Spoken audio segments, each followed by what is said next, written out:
Vamos a avanzar el género Corynebacterium, donde vemos una importante bacteria que es un importante género y especie que es el Corynebacterium diphtheriae, que produce la enfermedad denominada difteria, que ustedes han debido haber escuchado. La difteria, si no han escuchado, es una infección a nivel respiratoria donde se forma una pseudomembrana a nivel de vías aéreas superiores. ¿La ven ustedes acá, la pseudomembrana que se forma? Se ve, doctora. Ya. Entonces, esta pseudomembrana produce una obstrucción y además tiene acción tóxica para otros. Desde aquí libera su toxina, la bacteria, para otras infecciones. Entonces, para que ustedes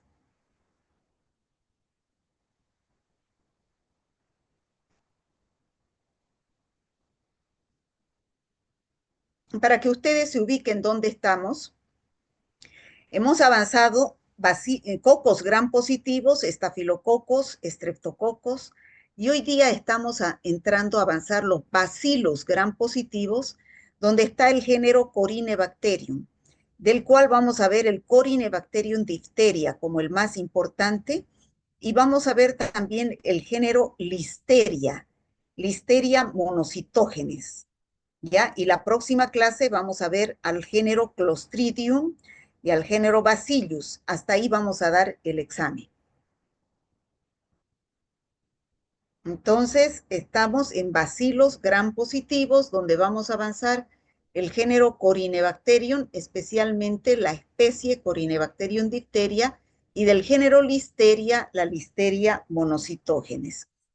Vamos a empezar con el Corynebacterium diphtheria, que es un bacilo gram positivo, como vemos acá en la figura, aerobio, crece en presencia de oxígeno, y fue descubierto en el año 1884 por el patólogo Edwin Klebs y el bacteriólogo Loeffler. Por eso se llama bacilo de Klebs-Loeffler, también en otros libros. Tiene forma de bastoncito, recto o ligeramente curvado. No tiene cápsula y cuando se agrupa, como podemos ver, aquí se agruparon dos bacilos, forman letras. Aquí tenemos la forma de Y, aquí tenemos la forma de Y, aquí la forma de X. Otros libros dice se agrupan como formas de letras chinas, ya cuando tiene morfología de agrupación. La patología que produce, o sea, su virulencia se debe a que produce una potente exotoxina, o sea, no es por la bacteria misma que se produce esa pseudomembrana, sino por una toxina que libera. La difteria, que es la enfermedad que produce el Corynebacterium diphtheria, se presenta en dos localizaciones. Uno, la forma respiratoria, que es la que ya les he citado, que es la más importante y la más peligrosa, muy contagiosa, y la difteria cutánea. La difteria cutánea se presenta a nivel de la piel, como podemos ver acá. En ambos casos se forma una pseudomembrana. ¿Por qué se forma esta pseudomembrana que obstruye las vías respiratorias en el caso de la difteria respiratoria y en el caso de la difteria cutánea? Porque aquí impide su cicatrización. En el caso de la difteria respiratoria, esta bacteria libera su exotoxina que produce una necrosis de las células respiratorias, formando esta pseudomembrana que aparece en la faringe y va creciendo hacia la laringe y puede también llegar hasta la tráquea y los bronquios, obstruyendo la respiración. Entonces, al producir esta obstrucción de las vías respiratorias, después de un periodo de incubación de que haya ingresado la bacteria por vía respiratoria, siendo la fuente de infección las gotitas de saliva, el paciente empieza primero con una faringitis, o sea, con disnea, odinofagia, fiebre, estado de postración, y desde ahí la bacteria sigue produciendo su toxina y puede llegar al corazón y producir una miocarditis. Entonces, su localización de esta pseudomembrana puede ser nasal, amigdalar, faríngea, laringea y bronquial, produciendo una obstrucción total a nivel de las vías respiratorias. Esta es una enfermedad sumamente contagiosa y grave. En cambio, la difteria cutánea se presenta en áreas tropicales, generalmente producida por abrasiones cutáneas o por picaduras de insectos donde se infecta, aparece el Corynebacterium diphtheria y también forma su toxina, esta pseudomembrana con tejido necrosado sobre la herida, lo cual impide su cicatrización. Entonces, como podemos ver, aquí se encuentra la pseudomembrana que se forma en vías aéreas superiores. ¿Cuál hemos dicho que es el factor de virulencia de esta bacteria? Es la toxina que produce. Una potente exotoxina que tiene dos fragmentos, fragmento A y fragmento B. ¿Qué función tiene el fragmento A? El fragmento A es el enzimáticamente activo, o sea, es la parte activa de la enzima que penetra en el interior de las células epiteliales y tiene por función inhibir la síntesis proteica. Entonces, al no haber síntesis de proteínas para esas células empiezan a necrosarse. Y el fragmento B, y se va formando la pseudomembrana, y el fragmento B es esencial para que, el fragmento A de la toxina pueda pasar al citoplasma de la célula. Si no hubiera fragmento B, el fragmento A no puede pasar y producir su acción de inhibición de la síntesis proteica. O sea que ambos fragmentos de la toxina son indispensables para que se forme la pseudomembrana. Hablando de la difteria respiratoria, es una enfermedad infecciosa aguda epidémica, es decir, que se presenta si se presenta un caso, hay que hacer control de foco porque rápidamente cunde la infección al ser altamente contagiosa debido a esta exotoxina proteica producida por este bacilo de Klebsiella, que es el Corynebacterium diphtheria. Como les decía, se caracteriza por la aparición de membranas falsas o pseudomembranas que se adhieren fuertemente y al epitelio respiratorio o se forman en superficies de las vías respiratorias digestivas superiores. Además de la exotoxina, que es importante para producir la necrosis y que se forme la pseudomembrana a nivel de vías respiratorias superiores, su acción patógena se debe también a estos antígenos, como es el antígeno K, el core factor que produce esta bacteria, enzimas como la hialuronidasa y la ADNasa. Todos estos factores contribuyen a la exotoxina para que la bacteria invada la superficie de las membranas mucosas de las vías respiratorias y desde ahí empiece a liberar su toxina. Aquí tenemos cómo se produce la infección. Tenemos el Corynebacterium diphtheria que se encuentra en la persona enferma con difteria que elimina, aquí estaría la fuente de infección, elimina las gotitas de fluge, el Corynebacterium diphtheria, e ingresa, aquí tendríamos al huésped susceptible, el sano, pero la bacteria invade o ingresa por vía respiratoria y una vez que ingresa, invade y se multiplica en las vías aéreas superiores, especialmente en las amígdalas y la orofaringe. Luego empieza a producir su exotoxina que con su fragmento A inhibe la síntesis proteica de las células respiratorias y también a través de su fragmento B hace que la fracción A ingrese a las células.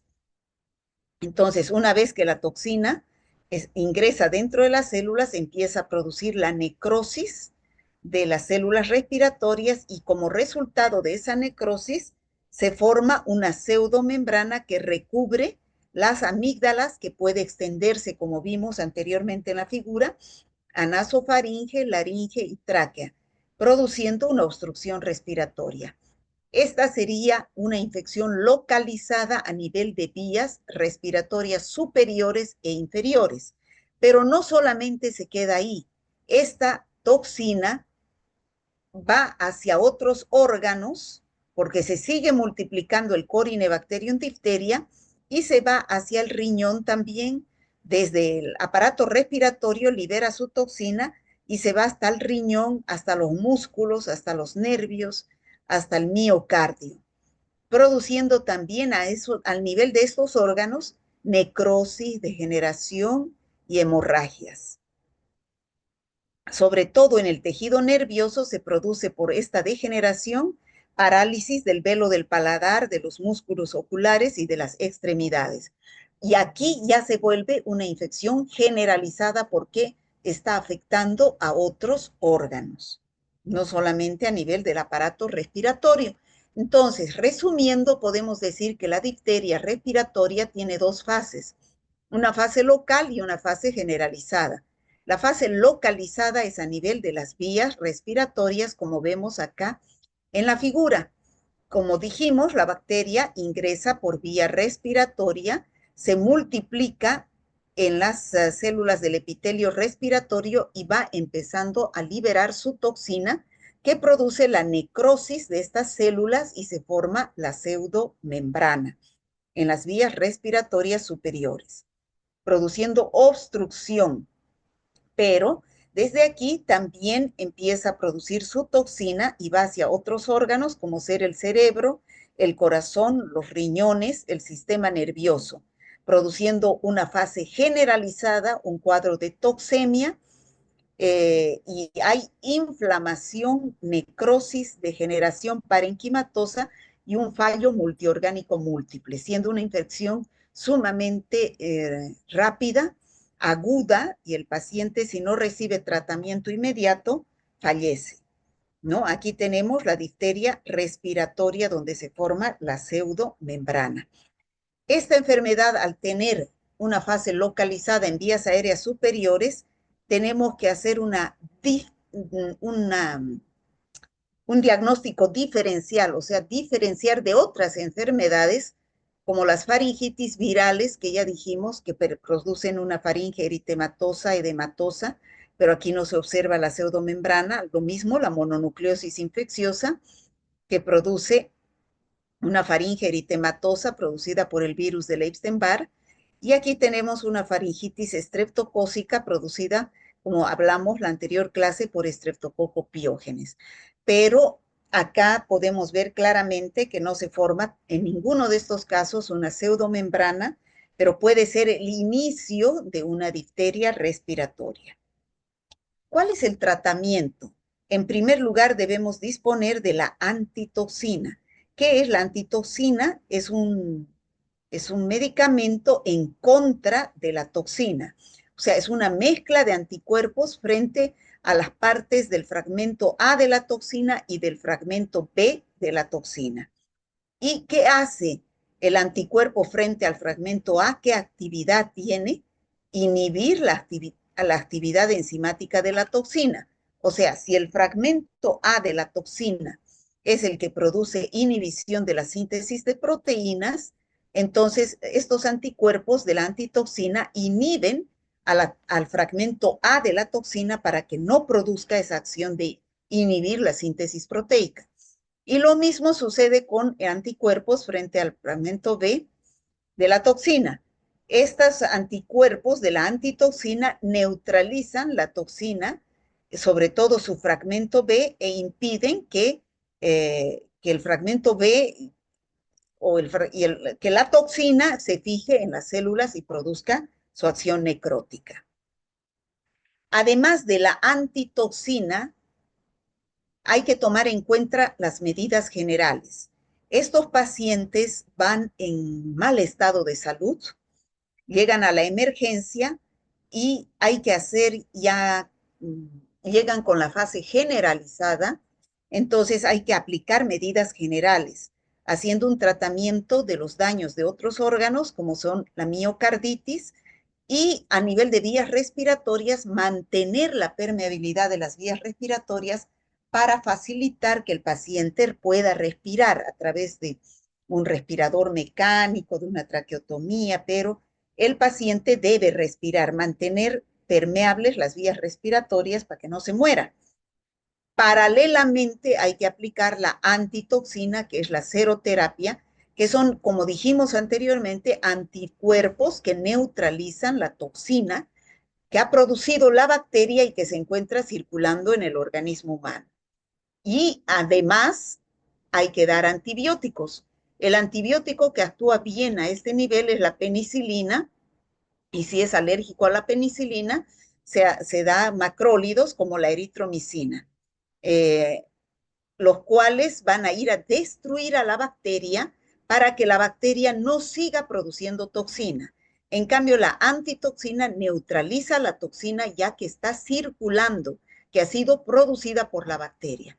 O sea, en orden, las medidas generales se aplican primero para evitar que el paciente se muera, mantener permeables las vías respiratorias. La seroterapia, que es la antitoxina, que neutraliza ya la toxina que está circulando, y por último, los antibióticos para destruir a la bacteria que no siga produciendo su toxina. Bueno, en el laboratorio debemos pedir un análisis bacteriológico, aunque el diagnóstico clínico es fundamental con la observación de la pseudomembrana, pero por casos epidemiológicos nosotros necesitamos saber y asegurar que es el Corynebacterium diphtheria, que es el que está produciendo esta infección. Entonces se siembra en agar cisteína telurito y en agar sangre se ven los bacilos gram positivos que se agrupan en forma de letras o en forma de letras chinas. Se hace la prueba de la catalasa que da positiva y otras pruebas más que identifican al Corynebacterium diphtheria. Repasando cuál es la fuente de infección, son las gotitas de saliva o gotitas de flujo del paciente enfermo o portador. Este paciente enfermo, este es el paciente enfermo que elimina a través de las vías respiratorias de las gotitas de saliva, elimina la bacteria y llega al huésped susceptible, que sería el huésped sano que estoy marcando, ingresa por vía respiratoria o aérea a producir la acción patógena que hemos señalado. Generalmente el huésped susceptible son pacientes no vacunados. Esta, esta,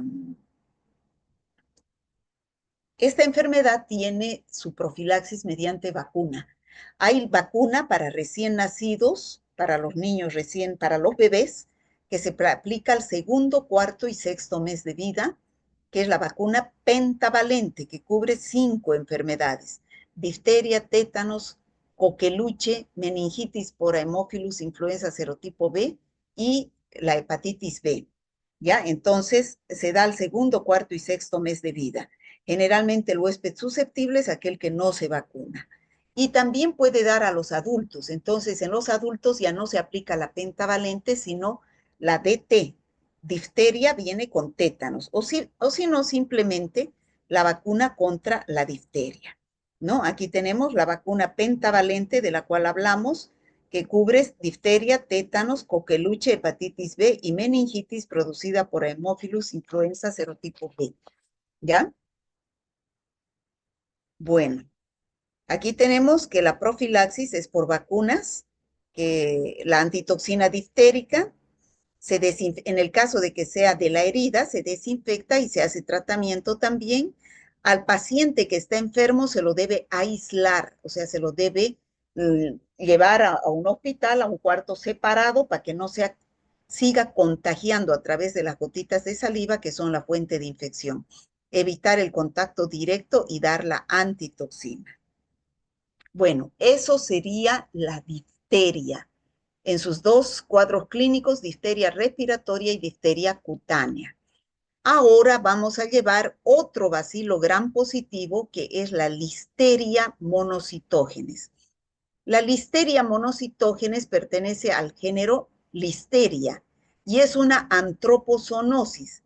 Es un bacilo también gram positivo parecido al del Corynebacterium diphtheria, pero produce una enfermedad totalmente diferente y es una bacteria totalmente diferente. Pero es una antropozonosis. ¿Qué significa antropo? Que nos llega al hombre a partir de los animales, o sea, de animales enfermos o portadores de esta bacteria, que es la Listeria monocitógenes, puede llegar al humano. Todas las enfermedades que vienen de los animales se llaman antropozoonosis. Esta bacteria es un bacilo, como vemos acá, bacilo gram positivo, que puede encontrarse aislado, solito, o formando cadenas, o también puede formar letras de B, de L, cuando se está agrupando. Recibe su nombre en honor al cirujano inglés Joseph Lister, el nombre de Listeria, y de su capacidad de que extractos de su membrana son capaces de estimular o generar la producción de monocitos, que son células de los glóbulos blancos. Entonces, de ahí recibe el nombre de Listeria monocitógenes. Se encuentra diseminada ampliamente en el ambiente, puede estar en la tierra, en el agua, en los alimentos y en deposiciones humanas y de animales. Por lo tanto, es una bacteria que puede vivir como saprófita en el medio ambiente y en los animales enfermos o portadores. ¿De dónde viene el contagio? ¿Cuál es la fuente de infección? Las hortalizas, los cereales, las legumbres, que pueden contaminarse con tierra y materia fecal de animales que tienen listeria, o también los animales domésticos y silvestres que se encuentran infectados con esta bacteria, o los humanos infectados. Entonces, como vemos aquí, los productos de estos animales infectados, como ser la leche, el huevo, las carnes, ¿no? Pueden ser fuente de infección de esta enfermedad. Aquí tenemos, pueden ser los alimentos, los animales enfermos, y la listeriosis humana es muy importante cuando la mujer se encuentra embarazada, ¿no? La Listeria monocitógenes es un patógeno intracelular, ¿no? Que puede crecer tras la ingesta de alimentos contaminados. Por ejemplo, si estos alimentos están con listeria, yo los como y esta bacteria puede sobrevivir dentro de las células, ¿ya? Y también sobrevive la exposición a las enzimas como el ácido gástrico y las sales biliares, sin poderla destruir a la bacteria. También puede producirse por contacto con piel y mucosas. O sea, si esta mujer embarazada tiene en la vagina como microbiota a esta bacteria, está colonizada por esta bacteria, puede transmitir al bebé por vía transplacentaria. O sea, se infecta en el vientre de la madre. También puede ser al pasar por el canal del parto, como dijimos con el Streptococcus agalactiae, que se transmitía al pasar por el canal del parto, podía inhalar y infectarse el bebé. Pero acá es de las dos formas.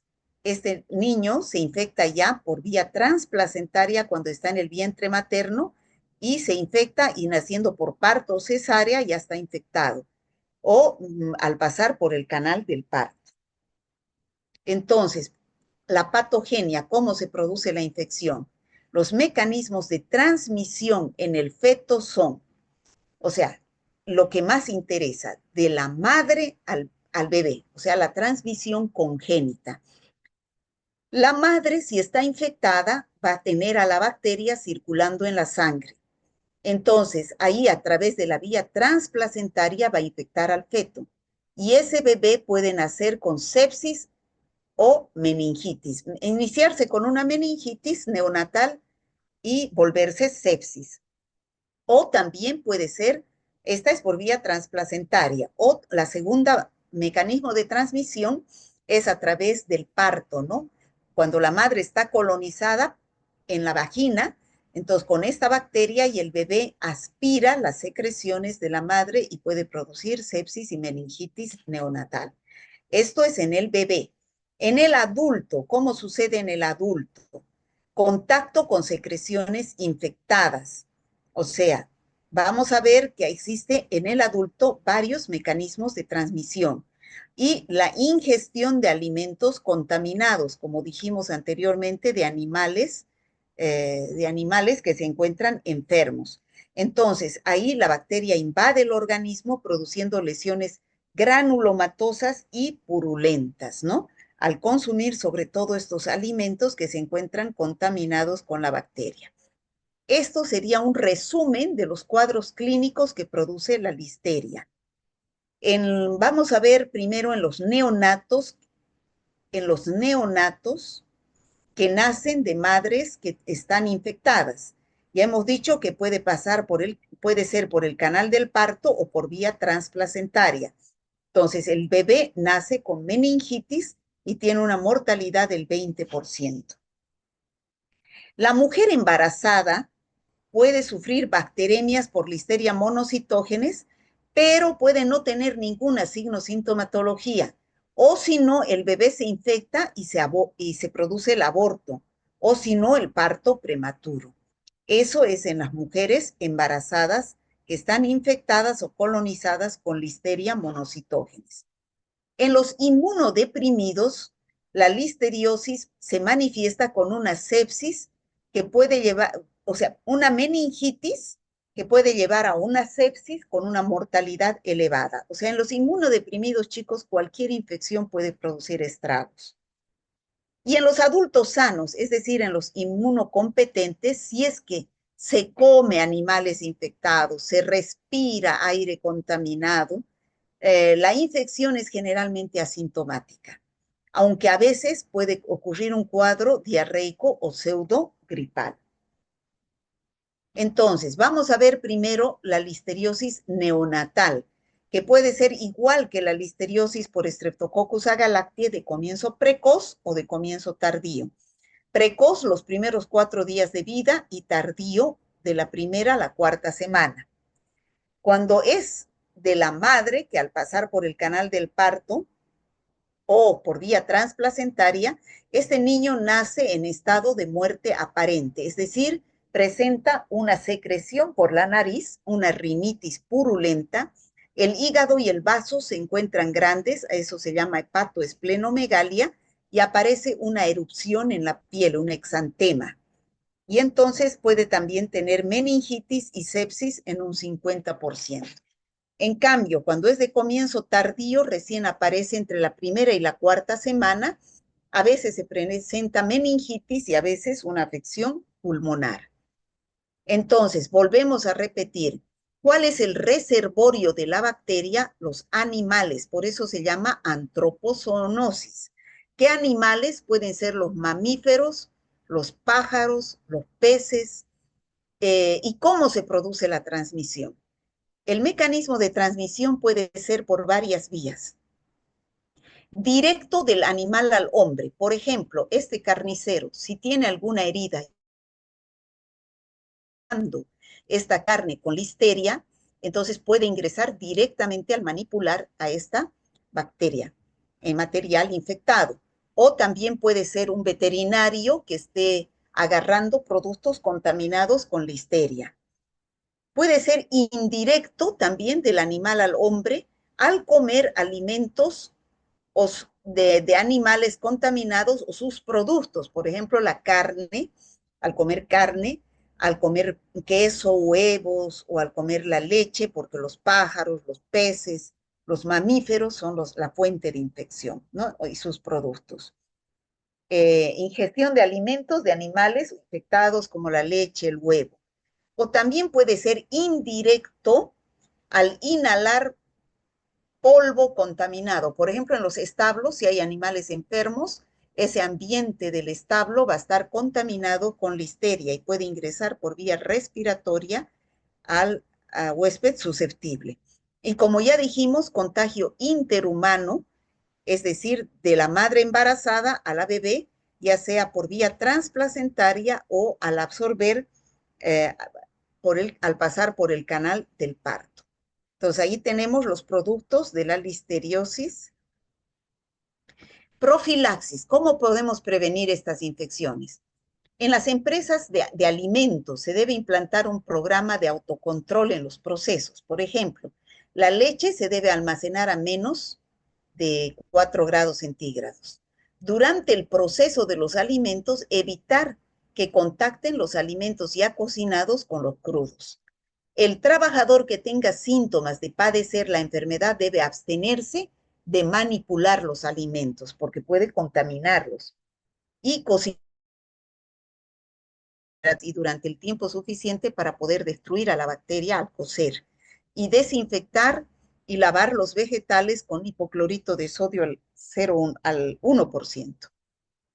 Bueno, el tratamiento de la Listeria monocitógenes es con penicilina o ampicilina, o sea, beta-lactámicos. En el caso de las meningoencefalitis, el cloranfenicol porque atraviesa muy bien la barrera hematoencefálica. Entonces, todo depende también del antibiograma a qué es susceptible la bacteria, sensible. Preguntas, ¿cuál es la especie del género Corynebacterium patógena para el hombre? Ya dijimos, el Corynebacterium diphtheria. ¿Qué morfología presenta esta bacteria? Es un bacilo gram positivo que se agrupa en letras. Puede ser letras X, L, Y o puede ser también en letras chinas. ¿A qué se debe la acción patógena de esta bacteria? A que produce una potente exotoxina. ¿Cuántas fracciones presenta esta toxina y cuál es la acción de cada una de ellas? Presenta 2 fracciones, el fragmento A y el B. El fragmento A, que es el que inhibe la síntesis de proteínas y se produce la necrosis como consecuencia de esta inhibición de la síntesis de proteínas, y el fragmento B que facilita el ingreso del fragmento A al citoplasma de las células. ¿Cuál es la principal acción de la toxina diftérica? Inhibir la síntesis proteica de las células. ¿Qué cuadros clínicos de difteria conoce? Difteria cutánea y difteria respiratoria. ¿Cuál es el tratamiento en caso de una difteria respiratoria? Ya dijimos, en primer lugar, mantener permeables las vías respiratorias, ¿no? La pseudomembrana que está produciendo la obstrucción. Entonces hay que hacer una respiración mecánica, una traqueotomía para que el paciente no se muera. Después la antitoxina que tiene por función neutralizar la toxina circulante y por último el antibiótico que es el que tiene por función destruir a la bacteria que produce la toxina. ¿En qué consisten las medidas generales? Ya lo dijimos, la seroterapia es la antitoxina y la antibiótico-terapia es la antibiótico que destruye. Ahora vemos cuál es la fuente de infección de la difteria. La fuente de infección son las gotitas de saliva del paciente enfermo o portador. Y la vía de transmisión de la difteria respiratoria es la aérea, ¿no? La respiratoria. ¿Cuáles son las medidas de profilaxis en la difteria? En primer lugar, la vacuna pentavalente en los bebés que se da al segundo, cuarto y sexto mes de vida y una dosis de refuerzo al año y medio, protege contra 5 enfermedades, difteria, tétanos, coqueluche, meningitis por hemófilus y hepatitis B. Y en los adultos, la difteria, el toxoide diftérico, que es la antitoxina, y también hay la vacuna DT, que protege de difteria y tétanos. Bueno, ya hemos dicho, la vacuna pentavalente cubre 5 enfermedades y la difteria es una enfermedad endémica. No, es una enfermedad epidémica, porque cuando se presenta un caso rápidamente se contagia sobre todo cuando hay hacinamiento por la vía respiratoria. ¿Cuál es la especie? Aquí vamos al segundo tema. ¿Cuál es la especie del género Listeria patógena para el hombre? La Listeria monocitógenes. ¿Qué cuadro clínico se presenta en el recién nacido? Se presenta meningitis, que puede llevarse a una sepsis, en el caso de meningitis precoz y meningitis tardía. Y en el adulto se produce meningoencefalitis.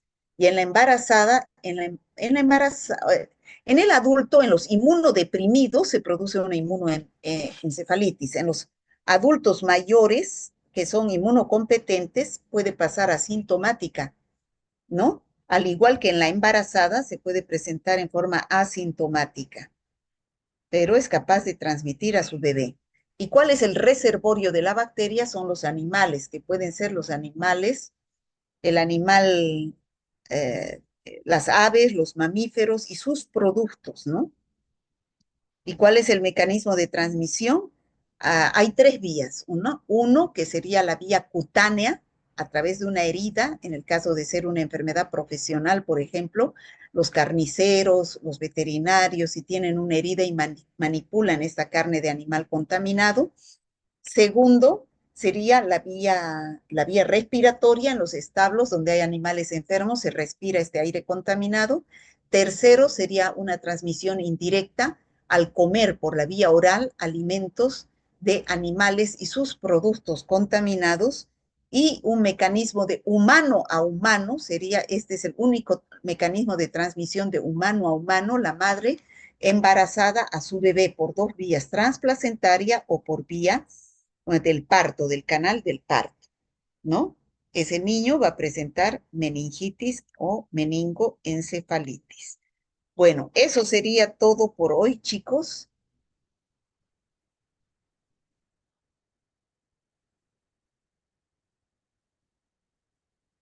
Recording stopped.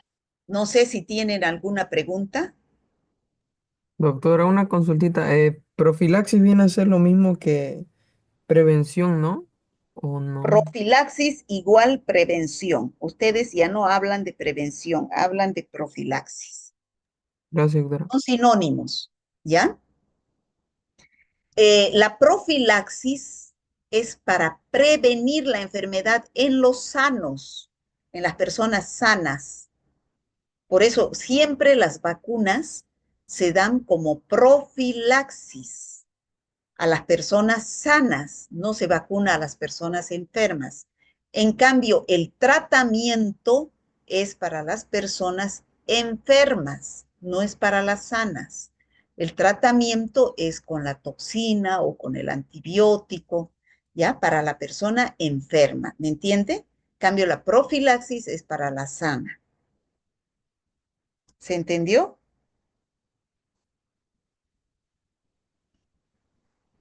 Sí, doctora. Se- Sí, Bueno, doctora. ya tengo menos de un minuto ya que se va a cortar. Entonces, esto yo les voy a pasar para los que no han podido entrar o para que vuelvan a escuchar esta clase, ¿ya? Les voy a pasar apenas lo tenga el, el que se llama la clase, pues, ¿no? Bueno, chicos, ahorita se va a cortar. Hay Nos menos de un vemos, minuto. doctora. Bueno, ¿han entendido, no? ¿Está claro? Sí, Sí, doctora. Sí, Sí, doctora. doctora, muchas gracias. sí, doctora. Ya.